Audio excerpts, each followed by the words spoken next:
Bharatiya Janata party की दिल्ली में बैठक हो रही है। तमाम दोनों डिप्टी सीएम समेत मंगल पांडे, सुशील कुमार मोदी, जो सब लोग वहां पहुंच रहे हैं दिल्ली में बैठक के लिए। और नीतीश कुमार माने विदेश दौरे के बाद वहां से आते हैं और वो पटना चले आते हैं। वहां पर जो बात छन करके आई कि वो बोल रहे हैं, अब तो हम वहां पर थे नहीं, लेकिन जो जानकारी आ रही है कि उन्होंने कहा कि न मेरा दिल, न दल, न परिवार कभी माफ करने वाला नहीं है, यह नहीं मिलने वाला है। तो यह सब कहीं ना कहीं यह क्या दिखाता है? आप एक अलायंस में हैं, एक गठबंधन में है, और मजबूत बिहार में इंडिया अलायंस महागठबंधन है, उससे आपको टकराना है। और सर्वे आ रहा है 30-10 का। अगर यदि ये स्थिति बनी रही, ये टकराहट बनी रही, तो 30-10 मानी यह उलट जाए तो कोई आश्चर्य की बात नहीं। देखिए, बिहार में सीट शेयरिंग को लेकर इंडिया हो या एनडीए, दोनों में पेच लगातार फंसा हुआ है। जो जानकारी निकलकर सामने आई है कि बीजेपी चाहती है कि पारस और भतीजा चिराग जो है वे एक साथ आ जाएं, लेकिन पारस और चिराग, चाचा भतीजा, दोनों ही न दल मिलाने को तैयार हैं न दिल मिलाने को तैयार हैं। ऐसे में एनडीए का सीट शेयरिंग का स्वरूप बिहार में क्या होगा, कब तक होगा? चिराग साथ रहेंगे, बाहर जाएंगे, क्या पारस को सीटें मिलेगी, हाजीपुर कौन लड़ेगा? सारी जानकारी लेने के लिए, सारी इस बातों पे समझने के लिए हमारे साथ इस वक्त सीनियर जर्नलिस्ट रवि उपाध्याय, हम इनसे समझेंगे पूरा समीकरण जो है बिहार का, वो क्या कुछ कह रहा है, चिराग पासवान का अगला स्टैंड क्या होने वाला है। हम सारे मुद्दों पर इनसे बातचीत करेंगे। सर, आपका सबसे पहले स्वागत है बिहार तक पर। Thank you. सर, क्या लगता है बिहार में सीट शेयरिंग इतना देर तक फंसा हुआ है? एनडीए लगातार बैठक पर बैठक का दौर चल रहा है, लेकिन अभी तक फाइनल नहीं हो पाया है। चिराग पासवान, पशुपति पारस आपस में मिलने को तैयार नहीं है। बीजेपी कैसे ये गुत्थी सुलझाएगी दोनों को सीट शेयरिंग को लेकर? देखिए, बिहार निश्चित रूप से क्रिटिकल माने पॉलिटिकली माने क्रिटिकल स्टेट रहा है, इसमें कहीं कोई दो मत नहीं। और देखिए, अभी एनडीए के लिए तो सिर्फ फुटोवल की स्थिति बनी हुई है, क्योंकि देखिए चिराग पासवान जो है, जो लोक जनशक्ति पार्टी राष्ट्रीय के रामविलास के अध्यक्ष हैं, वो कहीं ना कहीं वह दोनों चाचा से परेशान है। दोनों चाचा का मतलब आप समझ सकते हैं। एक चाचा जो पशुपति कुमार पारस है, लोक जनशक्ति पार्टी राष्ट्रीय के अध्यक्ष हैं और केंद्रीय मंत्री हैं, उनसे, और एक चाचा है जो जनता दल यूनाइटेड जदयू के राष्ट्रीय अध्यक्ष और बिहार के मुख्यमंत्री हैं, वो दोनों से ही परेशान है कम बेश। आप देख लीजिए, एक तरफ वो हाजीपुर पर उनके चाचा अड़े हुए हैं, इसकी दूसरी तरफ ये जो है सो दूसरी तरफ ये नीतीश कुमार से परेशान है, वह सीट, वह तो कहीं कहीं असहज की स्थिति। एक सर यहाँ पे समझना चाहूंगा, आपने कहा कि चाचा पारस जो है वो हाजीपुर सीट के लिए संघर्ष कर रहे हैं और पेच फंसा रहे हैं। नीतीश कुमार वाला मामला समझ में नहीं आया, ये चाचा क्या परेशान कर रहे हैं? देखिए, नीतीश कुमार अगर जब वहां पर भारतीय जनता पार्टी की दिल्ली में बैठक हो रही है, तमाम दोनों डिप्टी सीएम समेत मंगल पांडे, सुशील कुमार मोदी, जो सब लोग वहां पहुंच रहे हैं दिल्ली में बैठक के लिए। और नीतीश कुमार माने विदेश दौरे के बाद वहां से आते हैं और वो पटना चले आते हैं। तो वो वहां पर वो समझ में आ रहा है कि सॉर्ट आउट होता हुआ दिखाई पड़ रहा है। फिर कैसे होगी, आप इस बात को समझिए। और चाचा जो है सो नीतीश कुमार जो है सो, अगर यदि बैठ करके सॉर्ट आउट करते तो हमारे समझ से हमको लगता है कि चिराग पासवान का सॉर्ट आउट हो जाता। और जो चिराग जिस सीट पर भांत रखते हैं, वो सीट चाचा को चाहिए। एक चाचा से इधर परेशान कि हाजीपुर वो अड़े हुए हैं, उसके बाद अन्य सीट को लेकर के जो उनके खाते की है, लोजपा की लोक जनशक्ति पार्टी एकीकृत, जब स्वर्गीय रामविलास पासवान हुआ करते थे उस समय की पार्टी, उसमें जो 6 सीट थी 2019 में, तो वो कहीं ना कहीं ये दाव पेंच, ये घाल मेल बहुत अद्भुत दिखाई पड़ रहा है। ये डिंग डोंग की स्थिति बनी हुई है। क्या लग रहा है अगले 2-3 दिनों में ये तस्वीरें साफ होगी, अभी और खींचेगा लंबा? देखिए, अब जैसे आज 12 तारीख है, कल 13 तारीख को फिर बैठक होने वाली है, तो वो भारतीय जनता पार्टी की, तो भारतीय जनता पार्टी की बैठक है, उसके बाद से वो एनडीए के साथ बात करेगी। और जैसा लग रहा है, जो जानकारी छन करके पॉलिटिकल कॉरिडोर में है, कि आज कहीं ना कहीं देर रात तक भी सबसे वो एनडीए के नेताओं से बातचीत शुरू है। देखिए, इससे पहले आपको पशुपति कुमार पारस के पास भारतीय जनता पार्टी के नेता गए थे बात करने के लिए, संभवतः विनोद तावड़े गए थे शायद।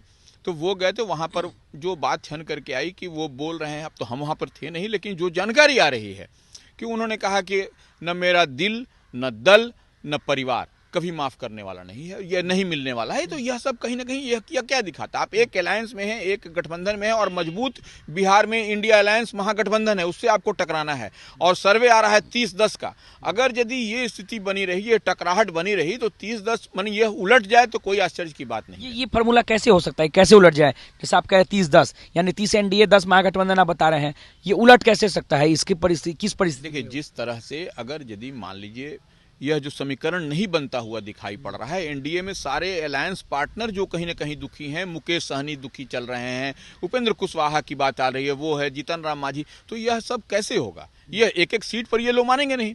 ये लोग भी तो जन नेता हैं, इनको भी चाहिए अपने लिए, एक अपने पार्टी के नेता के लिए, तभी तो कोई नेता तभी ना कोई संगठन चलता है। ऐसे तो चलता नहीं है कि एक आदमी को लड़वा दीजिए और वो संगठन का वो सब लोग राष्ट्रीय अध्यक्ष अपनी अपनी पार्टी के और सर्वमान्य नेता हैं बिहार के वो लोग।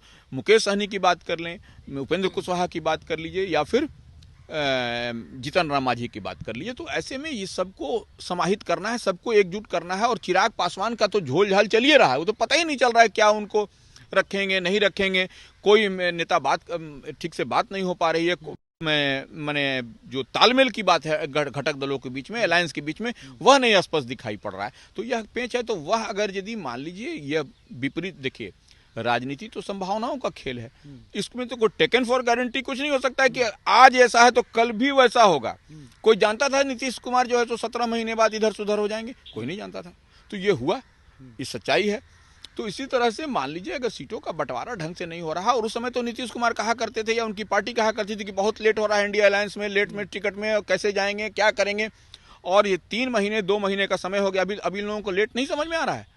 और जब इसको तालमेल को बैठ करके एक जगह बैठने की आवश्यकता है, इसको सॉर्ट आउट करने की जरूरत है, तो वो लोग दिल्ली से पटना, पटना से दिल्ली, यह सब तो, और उसके बाद विदेश दौरा, तो यह कहीं ना कहीं असहज की स्थिति है। 30-10 वाला फॉर्मूला से बता दीजिए कैसे हो जाएगा। देखिए अगर मान लीजिए तमाम अलायंस घटक जो नाराज चल रहे हैं, वह अगर यदि एक प्लेटफॉर्म पर एक छतरी के नीचे चले आए तो फिर क्या होगा? एक छतरी बोले तो महागठबंधन नहीं, महागठबंधन नहीं। अगर मान लीजिए एक छतरी का मतलब अगर यदि सब कुछ नहीं, अगर इधर नहीं रहा और उसके बाद से इन लोगों का एक साथ में अगर एक जुटान हो जाता है, तो ये फिर क्या होगा? तो फिर ये जो 40 की 40 जीतने की जो मंशा से भारतीय जनता पार्टी कह लीजिए, एनडीए कह लीजिए, जो ताल ठोंक रही है, वह मंशा बिहार में पूरा होता हुआ दिखाई पड़ेगा क्या? या कहीं से भी आप सर्वे करा के देख लीजिए, किसी एंगल से आप करा के देखा लीजिए, जितने छत्रप दल हैं सबकी अपनी अपनी पकड़ है, और सब लोग माने यहाँ पर जो है सो माने सबके पास जनाधार है, उसको आप आउटराइट रिजेक्ट नहीं कर सकते हैं। देखिए बड़ी बड़ी बात कहने के लिए कोई बैठ करके ऑन रिकॉर्ड या स्टूडियो में बैठ के कर दे या डेस्क रिपोर्टिंग हो जाए, वो दैट इज डिफरेंट। लेकिन जब प्रैक्टिकल फील्ड में जाइएगा तो इन लोगों के पास में स्ट्रेंथ है। आज चिराग पासवान के पास क्या स्ट्रेंथ है? या किसी से छिपा हुआ है? सिर्फ वो दलित के नेता नहीं है, उनके पास समाज, सवर्ण समाज का। एक सवाल है, क्या जितने भी छोटे दलों की बात की, अगर ये सब तेजस्वी के साथ आ जाए, इंडिया गठबंधन में आ जाए, तो फिर बिहार का स्वरूप कैसा होगा? सीट जीतने को लेकर के कितनी सीटें किसको? देखिए ये अब आ जाने के, देखिए ये हम लोग तो ऐसा नहीं कह सकते कि वैसा नहीं दिखाई पड़ रहा है, लेकिन कहीं ना कहीं ये जो झोल झाल दिखाई पड़ रहा है, वैसी परिस्थिति में अगर यदि तेजस्वी, मान लीजिए इंडिया अलायंस का, ऐसे समझ लीजिए इसको, इंडिया जो जितने जगहों पर, जितने सीटों पर चिराग पासवान के उम्मीदवार होंगे, या जिनके जगह पर उपेंद्र कुशवाहा उम्मीदवार देंगे, जीतन राम मांझी देंगे, मुकेश सहनी देंगे, वहां पर मान लीजिए महागठबंधन का उम्मीदवार नहीं रहता है, तो फिर क्या सिनेरियो बनेगा? सिनेरियो निश्चित रूप से बदला हुआ नजर आएगा ना। तो यही हम बताना चाह रहे हैं कि यह सिनेरियो, देखिए साथ में आना नहीं आना, पॉलिटिक्स में बहुत कुछ जो दिखाई पड़ता है वो होता नहीं है, जो होता है वो दिखाई नहीं पड़ता है। यह सब बात को भी समझना पड़ेगा।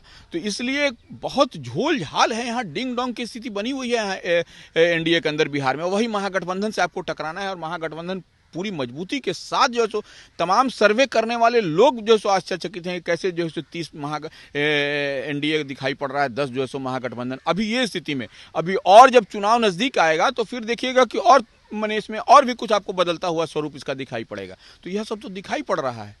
मतलब फिलहाल यही है कि एनडीए में सीट को लेकर के झोल झाल एकदम लगातार बनी हुई है और आगे बनी रहेगी भी कुछ दिनों। देखिए ये जब तक ये लोग बड़े दल में कौन है? भारतीय जनता पार्टी यहाँ पर है, जनता दल यूनाइटेड, यही 2 दल है ना। तो यह 2 दल को आगे बैठ करके बात करना होगा अपने अलायंस पार्टनर के साथ। तेजस्वी को हर हाल में चिराग पासवान को हर हाल में साथ रखना पड़ेगा। यह एकदम मैंने दिखाता है, क्योंकि चिराग पासवान के पास वोट है, मुकेश सहनी के पास वोट है, उपेंद्र कुशवाहा के पास वोट है, आप जो है जीतन राम मांझी के, तो इन लोगों को कैसे साथ में रख पाए तो सपना टूट जाएगा। 40 सीट का तो सपना तो अभी ही दिखाई पड़ रहा है आपको कि अभी जो चुनाव से बहुत पहले आपको 30-10 की बात हो रही है, और जब साथ में नहीं होंगे, अभी जब और चुनाव जब नजदीक होगा तो फिर क्या तेवर दिखाई पड़ेगा जनता जनार्दन का, यह तो समय बताएगा ना। चलिए, तो देखिए इस वक्त हमारे साथ वरिष्ठ पत्रकार अभी उपाध्याय थे, और एनडीए की सीट शेयरिंग को लेकर बातचीत चल रही थी।